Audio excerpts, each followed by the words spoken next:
सभी को जय जिनेन्द्र।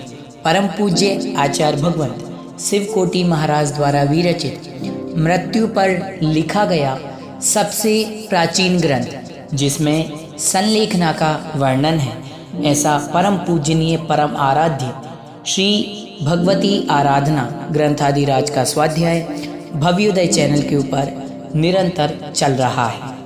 निरंतर जैनागम की गतिविधि से जुड़ने, जैनागम के शास्त्रों का विवेचन एवं जैन धर्म के बारे में जानने के लिए भव्योदय चैनल को सब्सक्राइब करें, लाइक करें, शेयर करें। आइए प्रारंभ करते हैं। मंगलम भगवान वीरो मंगलम गौतमो गणी मंगलम कुंद कुंदाद्यो जैन धर्मो सुमंगलम सर्वमंगल मांगल्यम सर्वकल्याणकारकं प्रधानं सर्वधर्माणां जयनं जयतु शासनं सिद्धि जयप्रसिद्धि चौविहाराहणा फलं पत्ते वंदिता अर्हन्ते वोच्छम आराहणा। जय बोले देवादिदेव 1080 बड़े बाबा आदिनाथ भगवान की जय। आचार्य भगवंत शिवकोटि मुनि महाराज की जय। परम पूज्य संत शिरोमणि गुरुदेव विद्यासागर जी महाराज की जय। परम पूज्य गुरुवशी सुधा सागर जी महाराज की जय। भगवती आराधना ग्रंथादिराज की जय। कल हम पढ़ रहे थे कि जो सम्यक दर्शन के गुण कि सम्यक दर्शन के गुण क्या हैं, कैसे सम्यक दर्शन में विशुद्धि हो। तो आचार्य भगवंत ने 4 गुणों की मुख्य रूप से व्याख्या की थी, जिनके बारे में हमने समझा था। और आचार्य भगवंत ने स्थितिकरण और उद्गूहन अंग पर विशेष जोर दिया था। और वात्सल्य, धर्मात्माओं में माता पिता भाई आदि में अनुराग करने को वात्सल्य, और रत्नत्रय में आदर भाव रखना वात्सल्य, और रत्नत्रय धारकों के प्रति उनकी महिमा को प्रकट करना, ये प्रभावना बतलाया था। थोड़ा सा और प्रभावना और वात्सल्य के बारे में समझते हैं। पंडित दौलत राम जी ने कहा है, गौ बच्छ प्रीति सम। जिस प्रकार से एक गाय अपने बछड़े के ऊपर प्रीति भाव रखती है, वह वात्सल्य कहलाता है। जैसे एक गाय का छोटा सा बछड़ा होता है, गाय उसके प्रति इतना प्रेम रखती है, इतना वात्सल्य रखती है कि वो गंदा है कैसा है ये नहीं देखती, उसको तुरंत ही क्या करने लगती है, अपनी जिह्वा से चाटने लगती है। और थोड़ी देर में वो दौड़ने लगता है, खेलने लगता है। तो उसके प्रति वो कितना वात्सल्य रखती है, जबकि उससे उसका कोई भी स्वार्थ नहीं होता है। उसी प्रकार से हमें अपने साधर्मी जनों के प्रति, जो जैनी भाई बंधु है और जो अन्य भी हैं, सभी के प्रति वात्सल्य भाव रखना चाहिए। ऐसा नहीं कि हम भी स्वाध्याय करते हैं, दूसरा भी स्वाध्याय करता है तो हम दूसरे के प्रति द्वेष रखें। नहीं, मंदिर द्वेष करने का स्थान है कि द्वेष को दूर करने का स्थान है? बताइए। मंदिर हम किस लिए आते हैं? पाप को दूर करने के लिए कि पाप का अर्जन करने के लिए? पाप को दूर करने के लिए आते हैं। और जबकि आज के समय में लोग मंदिर में ही पाप करके चले जाते हैं। ये मंदिर, ये जिनालय, ये धर्म का आलय है। यहाँ इसलिए आते हैं कि जो भव के संचित कर्म हैं, वो कर्म क्या हो जाएं, क्षय हो जाएं, दूर हो जाएं। और मंदिर में आकर के हम बैर भाव करते हैं, किसी से वाद विवाद करते हैं, किसी के प्रति द्वेष की भावना रखते हैं, तो इससे क्या होता है, और कर्मों का बंध होता है। आज के समय में ऐसा होता है जैसे कि कई मंदिरों में आजकल चुनाव होने लग गए। अब चुनाव होते हैं तो चुनाव ऐसे होने लग गए जैसे कि भाई सरकार के चुनाव होते हैं, जैसे कि भाई बीजेपी और कांग्रेस का चुनाव हो रहा हो। ऐसे चुनाव में खड़े होंगे, एक दूसरे से द्वेष रखेंगे। नहीं, धर्म के स्थान में द्वेष का क्या? धर्म के स्थान में, धर्म के क्षेत्र में दोष का कोई भी द्वेष का काम नहीं है। हमें किसी से द्वेष नहीं रखना चाहिए। क्या करना? इसीलिए क्यों, वो मंदिर में यदि कोई पद पे आ गया तो उसको पैसे थोड़ी मिलने हैं, उसको कोई सैलरी थोड़ी मिलनी है। पद पे आकर के आपको मंदिर की क्या करनी है, सेवाएं करनी है। आज आपको एक बहुत अच्छी बात बताएं, प्रत्येक व्यक्ति को मंदिर की सेवा करनी चाहिए। क्यों? मंदिर की सेवा का मतलब क्या है? जिनालय की सेवा का मतलब क्या है? भवों भवों के संचित कर्म कट जाते हैं इससे। आज के समय में लोग सोचते हैं मंदिर की चिटाई हम क्यों बिछाएं, मंदिर के बर्तन हम क्यों साफ करें, मंदिर में झाड़ू हम क्यों लगाएं, मंदिर की टेबल हम क्यों साफ करें। मंदिर का कोई छोटा मोटा काम ऐसा कभी नहीं सोचना चाहिए। याद रखें, दुनिया में ऐसा कोई व्यक्ति नहीं है, हर व्यक्ति ने अपने कोई ना कोई भाव में दूसरों के जूठे बर्तन मांजे। आज ये जो दूसरों के जूठे बर्तन, आपको मालूम है आपके हमारे सभी के घर में जो जूठे बर्तन मांजने वाली आती है, आज वो घर घर जाके बर्तन क्यों मांजती है? उसने कभी भगवान के अच्छे काम के लिए, भगवान के बर्तनों के लिए मना किया होगा। मंदिर की टेबल साफ करने के लिए, मंदिर में झाड़ू, मंदिर में कचरा पड़ा होगा, कभी मौका आया होगा। वैसे तो सब सफाई वाले रहते ही, लेकिन कभी कोई मौका आ जाए, कभी ऐसा मौका आ जाए तो पीछे नहीं हटना चाहिए। नहीं तो याद रखना, ऐसे कर्म बंधते हैं कि जीवन भर सड़कों पे झाड़ू लगानी पड़ती है, दूसरों के बर्तन मांजने पड़ते हैं। आपको पता, बड़ी बड़ी शादियों में जो कैटरिंग वाला होता है वो कितने बर्तन मांजता है, दूसरों के बर्तन, झाड़ू लगाता है, सड़कों पे झाड़ू लगाता है, नालियाँ साफ करते हैं, इसीलिए जा कर के ऐसे कर्म कि वो काम करना पड़ेगा। इसलिए कभी भी मंदिर के लिए, मंदिर के अच्छे काम के लिए, धर्म के अच्छे काम के लिए कभी हमें मना नहीं करना चाहिए। और अपने सभी सधर्मियों के प्रति एक जैसी भावना, वात्सल्य रखना चाहिए। क्या होगा आप ये बताओ, हम किसी से द्वेष करके क्या प्राप्त हो जाएगा? कुछ प्राप्त होने वाला नहीं है। क्योंकि इस असार संसार में आप एक चीज़ जान लो, ये संसार ऐसी चीज़ है, ये संसार ऐसा है, इस संसार में किसी को कोई सुख मिलने वाला नहीं है। यदि कोई सुख है तो वो है हमारा अच्छा व्यवहार, हमारे अच्छे कर्म, यही सुख देने वाले हैं। नहीं तो आप ये समझिए, आप किसी से बुरा बर्ताव करेंगे तो हम खुद तिरस्कारे जाएंगे। आप अच्छा बोलते हो तो लोग कहेंगे भैया फलाने भैया अच्छे हैं, फलानी दीदी अच्छी है, फलानी माता जी अच्छी हैं। नहीं तो क्या कहेंगे, अरे वो तो गुस्सा करते हैं, उनका तो चिड़चिड़ा स्वभाव है, वो तो कोई काम करते ही नहीं, उनको तो कोई काम आता ही नहीं। तो सभी के प्रति क्या करना चाहिए हमें? वात्सल्य की भावना। ये किसका गुण है? सम्यक दृष्टि का। फिर है एक प्रभावना। अब प्रभावना कैसे होती है जैन धर्म की? देखिए, जैन धर्म की प्रभावना करने के अनेकानेक कारण हैं। सब अपने अपने स्तर पर अपने अपने रूप से प्रभावना करते हैं। कोई प्रवचन दे के प्रभावना करता है, कोई पाठशाला पढ़ा के प्रभावना करता है, माता जी महाराज जी प्रभावना करते हैं, ब्रह्मचारी ब्रह्मचारिणियाँ दीदी अपने स्तर पर प्रवचन करके आदि करके प्रभावना करती हैं, कोई विधान करके प्रभावना करता है, कोई कुछ मंदिर में दान करके प्रभावना करता है, कोई पाठशाला पढ़ा के करता है, कोई पाठशाला बनवा के करता है, कोई मंदिर बनवाता है, कोई संतशाला बनवाता है। कुछ भी अच्छा काम करना वो सब प्रभावना, जिससे हमारे जैन धर्म का नाम बढ़े, वही तो प्रभावना है। समझ रहे हो? आज ये पाठशाला में छोटे बच्चे पढ़ते हैं, वो भी प्रभावना कर रहे हैं। जगह जगह जाते हैं, लोग कहते हैं देखो कितने छोटे बच्चे हैं, जैन धर्म के बच्चे, इतनी ठंडी हो रही है फिर भी सुबह से मंदिर आ रहे हैं। ये भी प्रभावना है। आप सुबह 6 बजे उठ करके नहा धो करके शुद्ध वस्त्र पहन करके मंदिर आ गए। तो एक लड़की दूसरी टीवी में से आ गई, यार बदतमीजी चल रहा है, कहाँ चले गए? तो यही तो है, यही कहलाती है प्रभावना। आप कहीं जा रहे हैं, कहीं रास्ते में कोई जैन बंधु मिल जाए, आप पाठ पढ़ रहे हो, आप स्वाध्याय कर रहे हो, कुछ चल रहा है, लोग समझ जाते हैं ये जैन है।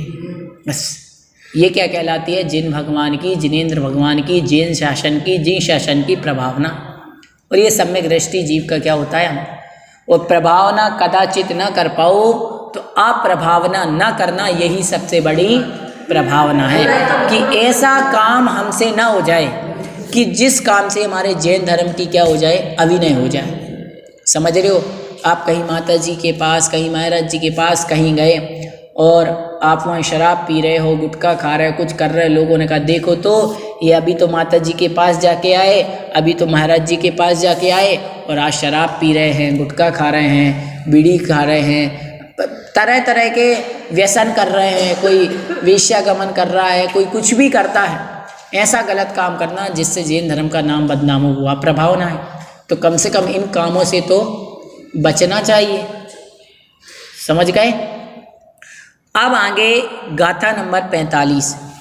अरहंत सिद्ध चेय सुदेय धम्मेय साधुव गेया आयरी उवझाए सुपवयणे दंसणे चावी। अरहंत सिद्ध और प्रतिबिंबों में श्रुत, प्रतिबिंबों में श्रुत में और धर्म में और साधु वर्ग में, आचार्य में, उपाध्याय में और सुप्रवचन में, दर्शन में भी। क्या कह रहे हैं? दर्शन विनय का कथन करने के लिए आचार्य भगवंत ने इस गाथा को कहा है कि दर्शन विनय क्या है। 4 प्रकार की विनय का उल्लेख है। दर्शन विनय, ज्ञान विनय, चारित्र विनय और उपचार विनय। उपचार विनय तो कह रहे हैं अरि अर्थात मुनीय कर्म का नाश कर देने से, रज अर्थात ज्ञानावरण और दर्शनावरण कर्म को नष्ट कर देने से, रहस्य और अंतराय कर्म का अभाव कर देने से, सातिशय पूजा के योग्य होने से अरहत कहे जाने वाले 9 आगम भाव रूप अरहंतों का यहाँ ग्रहण किया है। नाम से जो अरिहंत है उनका यहाँ ग्रहण नहीं है। अरहंत संज्ञा के जो निमित्त कहे उनके अभाव में भी जबरदस्ती से जो अरहत नाम रख दिया जाता है उसे नाम कहते हैं। और अरहंतों के प्रतिबिंब वे अरहंत यही हैं, इस प्रकार की स्थापना के संबंध से अरहंत कहे जाते हैं। वे सातिशय पूजा के योग्य भी हैं, फिर भी उनमें मोहिनी कर्म का विनाश आदि गुण ना होने से उनका यहाँ ग्रहण नहीं किया है। अरहंत के स्वरूप का वर्णन करने वाले शास्त्र का ज्ञाता जो उसमें उपयोग नहीं लगा रहा, किसी अन्य कार्य में लगा, वह आगम द्रव्य अरहंत है। उस अरहंत विषयक शास्त्र के ज्ञाता का जो भूत, वर्तमान और भावी शरीर है वह ज्ञायक शरीर अरहंत है। जिस आत्मा में अरिहनन आदि गुण भविष्य में होंगे वह भावी अरहंत है। तीर्थंकर नाम कर्म तद व्यतिरिक्त द्रव्य अरहंत है। अरहंत के वर्णन में तत्पर शास्त्र का जो ज्ञान है अर्थात अरहंत विषयक जो ज्ञान है वह आगम भाव अरहंत हैं। इस सब में अरिहनन आदि गुणों का अभाव होने से यहाँ अरहत शब्द से उनका ग्रहण नहीं किया। इसी प्रकार जिसने संपूर्ण आत्मस्वरूप को प्राप्त नहीं किया उनमें सिद्ध शब्द का व्यवहार नाम सिद्ध है अथवा सिद्ध शब्द की प्रवृत्ति में निमित्त 8 कर्मों के विनाश की अपेक्षा न करके जिनका नाम सिद्ध रखा वह नाम सिद्ध है। सिद्धों के प्रतिबिंब को स्थापना सिद्ध कहते हैं। कहने का तात्पर्य आचार्य भगवंत यहाँ इतना बतला रहे हैं, किसी का नाम रख दिया अरिहंत तो वो अरिहंत नहीं है, उसका नाम अरिहंत है। किसी का नाम सिद्ध रख दिया तो उसका नाम सिद्ध है, क्या वो सिद्ध है? नहीं। तो कह रहे हैं शंका उत्पन्न करते हैं, शरीर सहित आत्मा का प्रतिबिंब तो युक्त है, शरीर रहित शुद्ध आत्माओं का प्रतिबिंब कैसे संभव है? समाधान, पूर्व भाव प्रज्ञापनयन की अपेक्षा जो आत्मा शरीर में था वह संयोग केवली हो या अन्य हो, उसे शरीर से अलग नहीं किया जा सकता। यदि उसे शरीर से पृथक ही सर्वथा कर दिया जाए तो उसका संसारीपना नहीं बनता, क्योंकि शरीर से रहित हो और संसारी हो यह परस्पर विरुद्ध है। अतः शरीर के आकार की तरह चेतन आत्मा भी आकारवान है, क्योंकि वह आकारवान से अभिन्न है। जैसे शरीर में रहने वाला आत्मा वही यह सम्यक्त्व आदि गुणों से सहित है, इस प्रकार सिद्ध की स्थापना संभव है। जो सिद्ध विषयक शास्त्र का ज्ञाता उसमें उपयुक्त नहीं है और उसे सिद्ध शब्दों से कहा जाता है तो वह आगम द्रव्य सिद्ध है। सिद्ध विषयक शास्त्र के ज्ञाताओं का शरीर ज्ञायक शरीर है। भविष्य में जिसे सिद्ध पर्याय प्राप्त होगी वह भावी सिद्ध है। तद व्यतिरिक्त सिद्ध संभव नहीं है, क्योंकि सिद्धत्व पर्याय का कारण कर्म नहीं है। सिद्धता तो समस्त कर्मों के विनाश से प्राप्त होती है। उस सिद्धत्व पर्याय का उपकारी पुद्गल द्रव्य नहीं है, इसलिए तो नो कर्म सिद्ध भी नहीं है। सिद्ध विषयक शास्त्र के अनुसार सिद्धों के ज्ञान रूप जो परिणत है वह आगम भाव सिद्ध है। जिसने भाव कर्म और द्रव्य कर्म मल रूप कलंक को नष्ट करके सकल क्षायिक भाव को प्राप्त कर लिया है वह नौ आगम भाव सिद्ध है। उसी का यहाँ ग्रहण किया है, अन्य का नहीं, क्योंकि उन्होंने पूर्ण आत्मस्वरूप को प्राप्त नहीं किया है। चैत्य प्रतिबिंब को कहते हैं। चैत्य शब्द अरहंत और सिद्ध के समीप है, अतः सिद्ध और अरिहंत के प्रतिबिंब ग्रहण करना अथवा उनसे पूर्व की और उत्तर की स्थापना ग्रहण करने के लिए चैत्य शब्द को मध्य में रखा। उनसे साधु आदि की स्थापना भी ग्रहण होती है। शुद्ध ज्ञानावरण के शैप्सम से उत्पन्न हुआ तथा वस्तु के यथार्थ स्वरूप को ग्रहण करने वाला श्रद्धांश सहित ज्ञान शुद्ध है। उसके 11 अंग 14 पूर्व और अंग बाह्य हैं, अथवा तीर्थंकर और शुद्ध केवली आदि के द्वारा रचा गया वचन संदर्भ शुद्ध है, अथवा जो लिपि रूप अक्षर शुद्ध वह शुद्ध है। और धर्म शब्द समीचीन चारित्र का कहा जाता है। ज्ञान और सम्यक दर्शन से अनुगत वह चारित्र सामायिक आदि के भेद से 5 प्रकार का है। दुर्गति में पड़े हुए जीव को धारण करने वाले अथवा शुभ स्थान में धरने वाले उसे धर्म शब्द से कहते हैं, अथवा धर्म शब्द से शास्त्र में कहे गए उत्तम क्षमा, माधव, आर्जव, शौच, तप, संयम, आकिंचन, ब्रह्मचर्य, सत्य, त्याग, ये 10 धर्मों का ग्रहण होता है।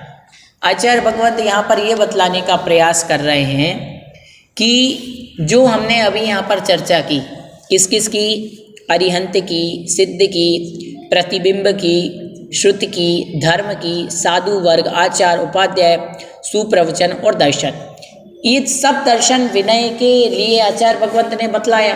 तो वही बतला रहे कि अरिहंत कौन है, सिद्ध कौन है, प्रतिबिंब कौन है। जैसे कि आप ये जो श्री जिनेंद्र भगवान की मूर्तियाँ देख रहे हैं, ये अरिहंत भगवान की जिनबिंब है, प्रतिमा है, चैत्य है। और जो चैत्य जिसमें विराजमान होता है उसको क्या बोलते हैं? चैत्यालय। समझ रहे? जिसमें जिन बिना विराजमान है वो जिनालय। जिनालय मतलब मंदिर जी, क्योंकि यहाँ पर जिनेंद्र भगवान विराजमान हैं। और श्रुत उनके द्वारा कहे गए वचन। श्रुत क्या है? जिनेंद्र भगवान द्वारा कहे गए वचन ही तो श्रुत है, आगम है। और फिर आचार्य भगवंत ने बताया कि श्रुत के 11 अंग 14 पूर्व अंग बाह्य, ये भेद है। ये आचार्य भगवंत ने यहाँ पर बतलाया। और ये कहा कि धर्म क्या है? जो व्यक्ति को इष्ट स्थान को प्राप्त कराता है, अर्थात दुर्गति से तो निकालता है, अर्थात पापों से निकाल करके धर्म में स्थापित कराए, पाप से निकाल करके धर्म में पहुँचाए, दुख से निकाल करके सुख में पहुँचाए। आचार्य भगवंत समंत्र भद्र स्वामी महाराज ने रत्न करंटक श्रावकाचार ग्रंथ के 2 नंबर की श्लोक में बतलाया, देशयामि समीचीनं धर्मं कर्म निवर्हणं संसार दुःखतः सत्वान् यो धरत्युत्तमे सुखे। याद है? नहीं, थोड़ा याद है, पहले पढ़ा था, भूल गए। हाँ, तो कह रहे हैं कि जिनेंद्र भगवान ने किस धर्म को बतलाया है? धर्म किसे बतलाया है? जो संसारी जीवों को दुखों से निकाल करके सुख में पहुंचाए, उसे धर्म बतलाया है। और 10 धर्मों को भी धर्म कहा है। उत्तम क्षमा, उत्तम मार्दव, उत्तम आर्जव, उत्तम शौच, उत्तम सत्य, उत्तम संयम, उत्तम तप, उत्तम त्याग, उत्तम आकिंचन्य और उत्तम ब्रह्मचर्य, ये 10 धर्मों को भी बतलाया है। फिर आगे कहते हैं कि क्रोध के निमित्त के रहते हुए कलुषता के अभाव को क्षमा कहते हैं। यह क्षमा किसी स्नेह संबंधी कार्य की अपेक्षा के बिना होती है। क्षमा सब जानते हैं क्षमा के बारे में कि क्षमा क्या है। क्षमा के ऊपर प्रवचन सुनते सुनते जिंदगी निकल गई। क्यों विद्या आंटी जी, सही बात है। क्षमा के ऊपर सबने इतने प्रवचन सुने हैं, इतने माता जी को महाराज जी को पुस्तकों में पढ़ा है, प्रवचन सुने हैं, परंतु जीवन में क्षमा पूर्ण रूप से आई नहीं है। तो वही बतलाया कि क्रोध के निमित्त रहते हुए भी मन में कलुषता नहीं आनी चाहिए।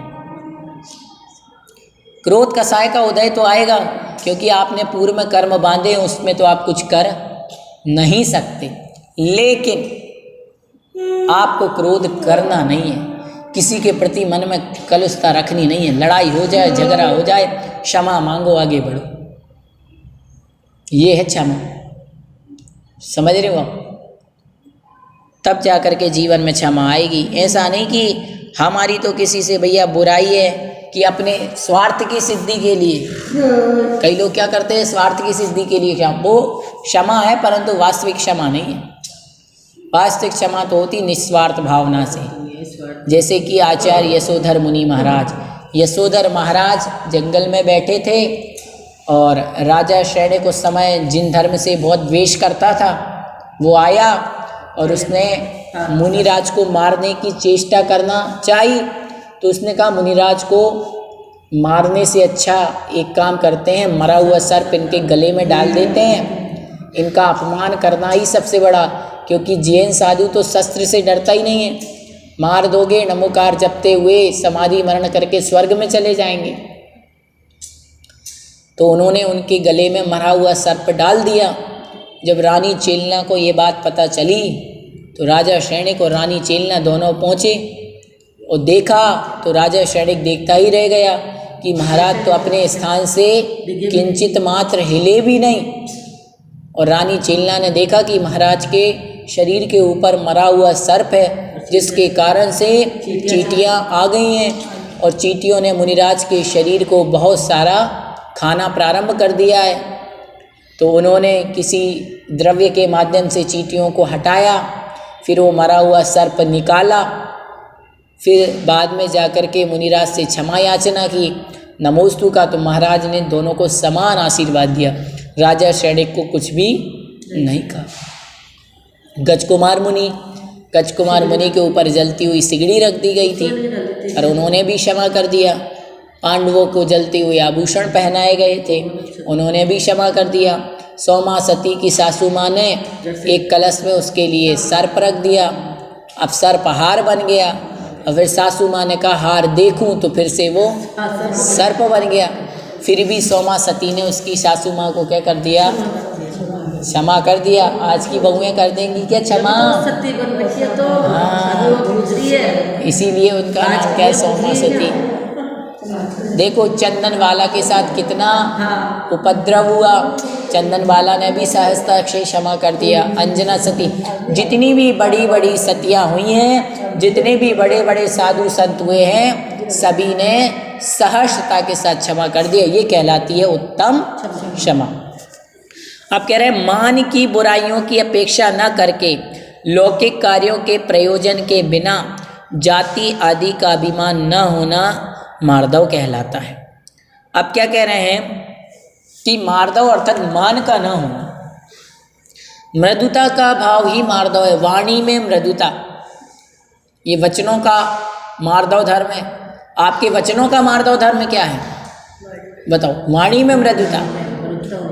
काय का मार्दव धर्म क्या है? शरीर में आपकी काया में नम्रता होनी चाहिए। जहाँ भी जाएं तो ऐसे नहीं खड़े होना है, किसी के सामने, गुरु के सामने, संत के सामने नम्रता के साथ, सरलता के साथ। अरे कहा तो सरल व्यक्ति कौन है? जो बड़े के साथ बड़ा और बच्चे के साथ बच्चा बन जाए। पता चले अरे देखो तो अभी तो बच्चों के साथ ये बच्चे बने घूम रहे थे और अब बड़ों लोगों के साथ बैठे हैं, तो इनको कितना ज्ञान है, कितनी धर्म की बातें कर रहे हैं। तो मृदुता होनी चाहिए। वाणी में मृदुता, मन में मृदुता, वचन में मृदुता।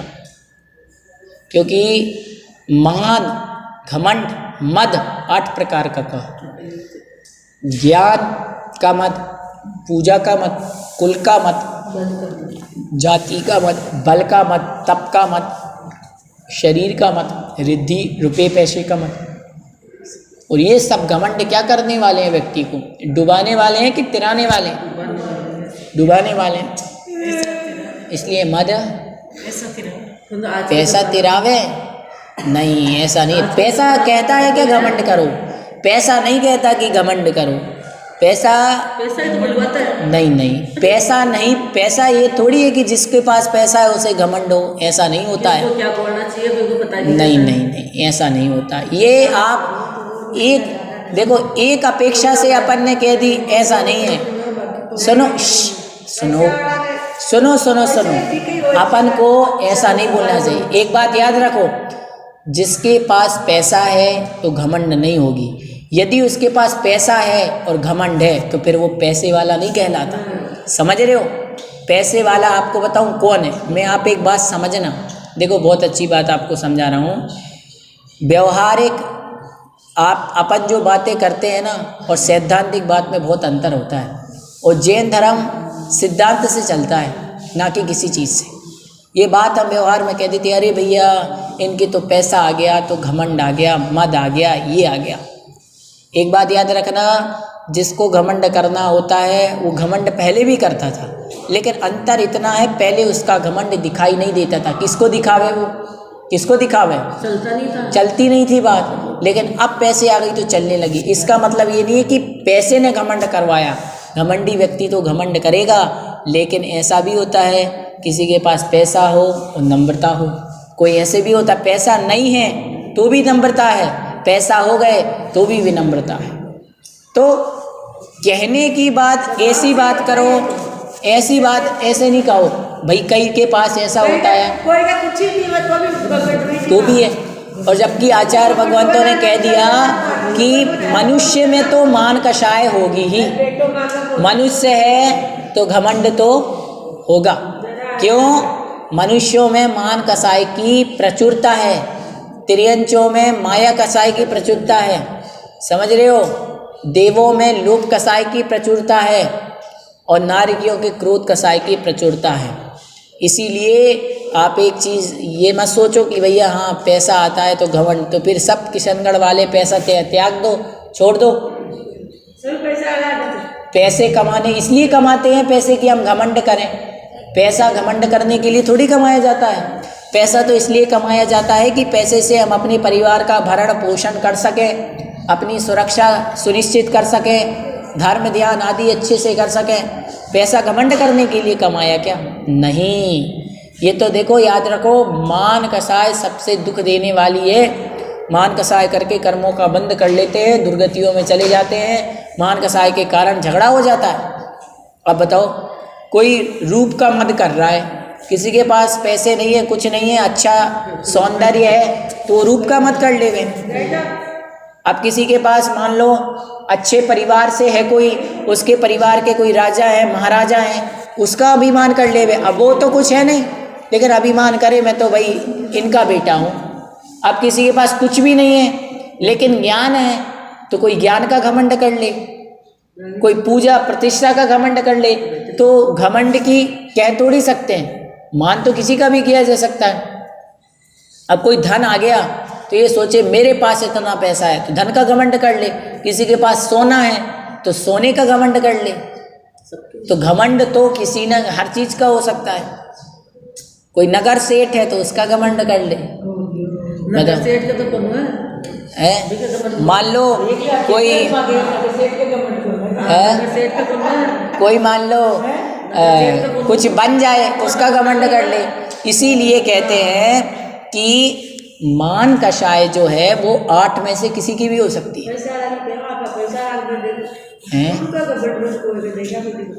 मेको है घमंड। घमंड सुनो, घमंड करना है तो इसका करो कि मैं जैनी हूँ, हम जैन कुल में जन्मे, आचार्य विद्यासागर जी महाराज के कुल में जन्मे, हम रोज मंदिर जाते हैं, हमें इस चीज़ का घमंड है। बोले तुम तो रोज मंदिर जाते हो, घमंड है। हाँ है भाई, तुम क्यों नहीं जाते? तुम भी मंदिर जाओ, तुम भी करो। इस बात का मुझे जिरवाणी, मुझे भक्तांबर आता है, मैं घमंड करूँगा। अब हमारी पाठशाला के छोटे छोटे बच्चे, भैया जी आपके बच्चे कहते हैं हमें तो भक्तांबर आता है, आपको नहीं आता। आपको आता है क्या? हमें 17 मरण आते हैं, आपको मालूम है क्या 17 क्या होते? हमें पता है 18 क्या होते, आपको मालूम है? तो नहीं पता था मेरे अब नहीं मालूम, अब उनको मालूम है तो कह रहे हैं, तो अच्छी चीज़ का कह रहे हैं ना। तो आप ये तो सोचो कि यदि आपने धर्म प्राप्त कर लिया, ये चीज़ प्राप्त कर लिया, तो ये घमंड नहीं कहलाता है, ये घमंड नहीं है, ये गर्व है। मैं जैन हूँ, मुझे इसका गर्व है। मैं भगवान महावीर का वंशज हूँ, मुझे इसका गर्व। घमंड में और गर्व में अंतर होता है, समझ रहे हो? घमंड मतलब मान कषाय, घमंड मतलब क्या? मान कषाय। और गर्व अलग चीज़ है। गर्व मतलब हमारे लिए उस चीज़ का क्या है? अहोभाग्य है कि हाँ भाई हम जैन ही हैं, तो उस चीज़ का हमें क्या होगा? अच्छा काम किया तो उसकी हमें खुशी होगी कि नहीं? ये याद रखो, दोनों चीज़ में अंतर है। समझ रहे कि नहीं समझ रहे? अब किसी के पिताजी डॉक्टर बन गए या कोई बहुत बड़े अफसर बन गए, तो उनके परिवार को खुशी नहीं होगी क्या? तो बोलते हैं ना कि वी आर प्राउड, मुझे प्राउड है इन पे। अब तुम कहो घमंड है, तो वही चीज़। तो अपन जैन हैं, हम ये हैं, ये अच्छी चीज़ करो। लेकिन आप ये सोचो कि नहीं मैं तो ऐसा हूँ। घमंड का मतलब अपने से दूसरों को नीचे समझना, ये है घमंड। हाँ, ये घमंड है। तो और क्या है? समझ रहे हो? हाँ। आप दूसरों को नीचे समझना, ये घमंड है। और आप याद रखो, कोई व्यक्ति कई एक उदाहरण है ऐसा कि 2 लोग थे, दोनों दोस्त थे। एक तो बेचारा गांव में ही रह गया, लकड़ियां काटता है, गुजारा करता है लकड़ियां, और एक बड़ा अफसर बन गया। जब वो बड़ा हो करके आया तो उसने उसके साथ बैठ करके उसकी झोपड़ी में एक थाली में खाया, जैसे बचपन में खाते थे। अब आप कह रहे हो कि वो बड़ा बन गया, तो वो घमंड नहीं है। घमंड का मतलब ये वो आता, अरे तो अपने भैया के साथ बैठ के खाना कि मैं खाना तुम्हारे साथ क्यों बैठूं? हाँ। तुम क्या हो, छोटे हो, मेरी इसमें इज्जत नहीं है। खराब होती है। तो बस ये कहलाता है हाँ, दोस्ती थे। बस। तो इसीलिए कहते हैं कि गर्व में और मान में अंतर होता है। मान कसाय हमें अकड़ना सिखाती है, समझ रहे हो? मान कसाय क्या करती है? घमंड अकड़ना सिखाता है। और कोई हम अच्छी चीज़ प्राप्त करते हैं तो हमें अकड़ना नहीं चाहिए, मृदु अर्थात सरल होना चाहिए। और जब आपके मन में मृदुता आ जाती है तो फिर धीरे धीरे आप सरलता की ओर आगे बढ़ते हैं। और जब जीवन में सरलता आ जाए तो उत्तम आर्जव धर्म प्राप्त हो जाएगा। तो क्या कह रहे हैं कि ऐसे धागे की तरह जिसके दोनों छोर खींचे हुए हैं, कुटिलता के अभाव को आर्जव धर्म कहते हैं। अर्थात इतने सरल बन जाओ आप, मन को इतना सरल बना लो, मन से, वचन से, काय से, तीनों में सरलता रखो। मन के अंदर, वचन के अंदर और काय के अंदर कुटिलता नहीं होनी चाहिए। ये तो कई बार क्या होता है, मन में तो कुछ है, वचन से किसी को कुछ बोल दिया और काय से कुछ और करने वाले हैं। नहीं, ये बगुलापंती मत करो। बगुले का काम होता है, ये बगुला क्या करता है? बगुले ही तो होता है वो, है कि मन में तो उसके कुछ और चल रहा होता है। और एक पैर से खड़ा होकर के लोग कहते तो तपस्या कर रहा है धूप में, और जैसे ही कोई मछली उसके सामने आती है उसको तुरंत ही अपना शिकार बना लेता है। नहीं, ऐसा काम चलने वाला नहीं है। कुटिलता करने से आपको मालूम है क्या है? कुटिलता करने से अशुभ नाम कर्म का आश्रय होता है। योगों की कुटिलता, अशुभ नाम कर्म।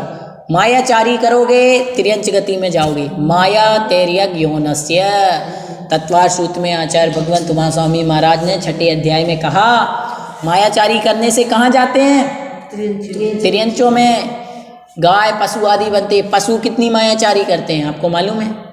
सब्जी वाले ने जैसे ही उधर देखा, उधर बंदर ने झपटा। आपने छत पे सुखाने डाला नहीं, वो कपड़े उठा के उसने इधर उधर किए, सब्जी उठा ले गया, केले उठा ले गया, फल उठा ले गया। बताओ आप, बिल्ली आपने दूध खुला छोड़ा नहीं और बिल्ली ने दूध जूठा किया नहीं, पिया नहीं। सोचो, उनके अंदर बहुत मायाचारी होती है। इसीलिए कहते हैं कि मायाचारी करने से कौन सी गति में जाते हैं? त्रियंचों में जाते हैं, त्रियंचायु में जाते हैं। इसीलिए हमें छल कपट नहीं करना चाहिए। फिर आगे कहा, द्रव्यों में यह मेरा द्रव्य है, यह भाव समस्त विपत्तियों के आने का मूल है, उसका त्याग करना। अब कह रहे हैं कि शौच धर्म क्या कहलाता है? लोभ का त्याग करना। लोभ पाप का बाप बखाना। लोभ तो पाप का बाप है। बाप कहने का तात्पर्य यहाँ पर क्या है कि 5 प्रकार के पापों में और 4 प्रकार की कषायों में, और जो सबसे ज़्यादा डेंजर और ख़तरनाक है वो लोभ है। लोभ मतलब लालच, और लालच झूठ बुलवाती है। जो व्यक्ति के मन में लालच आ जाए वो झूठ जरूर बोलेगा। और जब याद रखो उसके मन में लालच आएगी और उसकी लालच की पूर्ति ना हो तो उसको गुस्सा आएगी। अरे यार ये चीज़ नहीं मिली, बहुत गुस्सा आएगा उसको, तो क्रोध कषाय भी होगी। समझ रहे? और जैसे जैसे लालच की पूर्ति होती जाएगी तो लालच तो बढ़ेगी, साथ में उसका अभिमान भी बढ़ेगा कि देखो मेरी आज BMW आ गई, देखो आज मेरे पास iPhone आ गया। कल तक तो पैदल ही टकटकाते थे और आज गाड़ियों में उड़ रहे हैं। फिर देखो बस उसका लालच भी बढ़ेगा, छोटी छोटी बातों में क्रोध भी आएगा और मान भी आएगा। और जितनी एक बात हमेशा याद रखना, बिना मेहनत के, जिसको बिना पुरुषार्थ किए यदि उसको सफलता प्राप्त हो जाए, पैसे अकेले की बात नहीं है, पैसा मिल जाए, किसी को नौकरी मिल जाए, कुछ भी मिल जाए या छोकरी मिल जाए, याद रखना वो उस चीज़ को पचा नहीं पाएगा। ये समझ लो, जिसको बिना मेहनत किए अच्छी धार्मिक धर्म पत्नी मिल जाए, वो धार्मिक धर्म पत्नी उसके हजम नहीं होगी। उसको तो चाहिए कोई दुष्टा जो उसको सुधार देवे।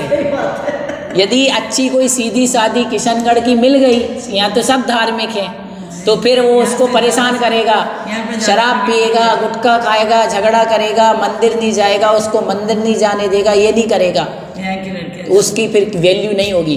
किसी को बिना मेहनत किए पैसा मिल गया, सफलता मिल गई, उसको उसकी कद्र नहीं होगी। और जिसको मेहनत करने पर प्राप्त होती है, आज भी जिसने पाई पाई करके पैसा कमाया है वो 10 रुपये फालतू खर्चा करने के लिए सोचेगा, और जिसको वसीयत में लाखों करोड़ों रुपए मिल गए, जिसको लाखों करोड़ों रुपए ऐसे ही मिल जाते हैं, उनको उसकी वैल्यू नहीं रहती। इसीलिए हमारे लिए कभी भी लोभ नहीं करना चाहिए। आज हम इतना ही पढ़े। जिनवाणी स्तुति।